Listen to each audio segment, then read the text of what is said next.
हर एक मसीह भाई बहन इस आशा में जीते हैं कि एक दिन प्रभु यीशु मसीह बादलों पे आएंगे और हम सबको अपने साथ ले जाएंगे। उस दिन कब्रें खुल जाएंगी, मुर्दे उठ खड़े होंगे, कंकाल अपने शरीर को पहन लेंगे और शरीर को पहनने के बाद उनको प्रभु यीशु मसीह के सिंहासन के सामने खड़ा किया जाएगा और उन सब के सामने उनके नाम की एक पुस्तक होगी। जीवन भर में जितने काम उन्होंने किए हैं वो सारे काम उस पुस्तक में लिखे होंगे और उस समय आप झूठ नहीं बोल सकते या फिर लालच देके या रिश्वत देके अपने गलत कामों को उस पुस्तक में से नहीं कटवा सकते, क्योंकि रिश्वत इस संसार में ही काम आती है। परमेश्वर के राज्य में उसकी कोई कीमत नहीं, कोई अहमियत नहीं। जो कुछ भी आपने अपने जीवन भर में कमाया है वो सब कुछ देकर भी आप उस पुस्तक में से अपने गलत कामों को कटवा नहीं सकते, क्योंकि परमेश्वर के राज्य में रिश्वत की कोई कीमत नहीं है।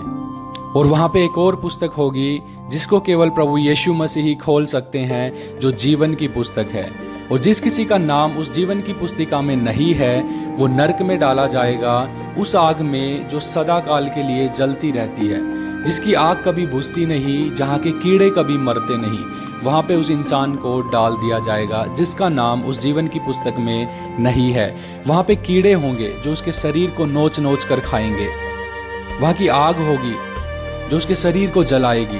वो जलता तो रहेगा, कीड़े उसे खाते तो रहेंगे, वो मरना चाहेगा लेकिन मर नहीं पाएगा। वो सदा काल के लिए तड़पता रहेगा। ऐसी सजा ठहराई गई है उन लोगों के लिए जो परमेश्वर की आज्ञाओं को नहीं मानते। और जिस किसी का नाम उस जीवन की पुस्तिका में होगा वो सदा काल के लिए परमेश्वर के राज्य में प्रवेश करेगा, जहां की शांति का कभी अंत नहीं होता, जहां पे सिर्फ परमेश्वर की महिमा करनी है, स्तुति करनी है, उसकी प्रशंसा और बड़ाई करनी है। इसके अलावा कोई काम नहीं। वहां पे शांति शांति है, वहां की शांति का कोई अंत नहीं।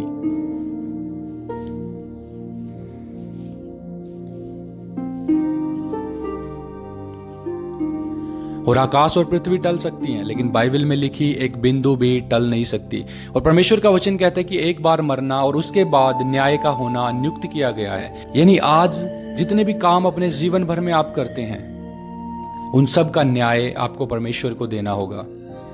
सुलेमान, जिसने परमेश्वर से बुद्धि का वरदान प्राप्त किया, वो लिखता है, हे जवान, अपनी जवानी में आनंद कर और अपनी जवानी के दिनों में मगन रह। अपनी मनमानी कर और अपनी आंखों की दृष्टि के अनुसार चल, परंतु ये जान रख कि इन सब बातों के विषय परमेश्वर तेरा न्याय करेगा। यानी आप जैसे जीना चाहते हैं वैसे आप जिए तो सही, लेकिन आप याद रखें कि हर एक बात का, हर एक काम का जो आप अपने पूरे जीवन भर में करते हैं, आपको परमेश्वर को हिसाब देना है। और प्रभु यीशु मसीह कहते हैं प्रकाशित वाक्य 22 उसके 12 में, देख मैं शीघ्र आने वाला हूँ और हर एक के काम के अनुसार बदला देने के लिए प्रतिफल मेरे पास है। प्रभु यीशु कहते हैं कि देख मैं शीघ्र ही आने वाला हूँ और मेरे पास प्रतिफल है सबको उसके कामों के अनुसार देने के लिए। कई बार इस दुनिया के कामों में हम इतने व्यस्त हो जाते हैं कि ये तक भूल जाते हैं कि हमें परमेश्वर के लिए एक पवित्रताई का जीवन जीना है। आप चाहे जितने भी व्यस्त हों, आप चाहे जो भी काम करते हों, लेकिन अपने ज़िंदगी में एक बार रुक के सोचना ज़रूर कि यदि प्रभु यीशु मसीह आज आ जाते हैं, यदि वो पल, वो घड़ी आज आ जाती है, तो आप कहाँ जाएंगे? क्या आपने अपने जीवन को इस योग्य बना लिया है कि परमेश्वर, प्रभु यीशु मसीह आपको अपने साथ लेके जाएं?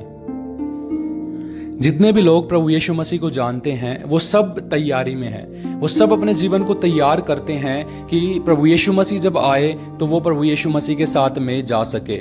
बाइबल में हमें एक उदाहरण दिया गया है 10 कुंवारियों का, जिनमें 5 की तैयारी पूरी थी और 5 की तैयारी अधूरी थी। यानी देखिए, तैयारी हम सब करते हैं, लेकिन हम में से कुछ की तैयारी पूरी होती है और कुछ की तैयारी अधूरी होती है। आज हमें अपने जीवन में रुक के ये जांचने की, सोचने की, विचारने की जरूरत है कि हमारी तैयारी पूरी है या फिर अधूरी है। हम उन 5 बुद्धिमान कुंवारियों के समान हैं जिनकी तैयारी पूरी थी और जो प्रभु यीशु के साथ गई, या फिर हम उन 5 कुंवारियों के समान हैं जिनकी तैयारी अधूरी थी, जब दूल्हा आया तो वो बाहर ही रह गई।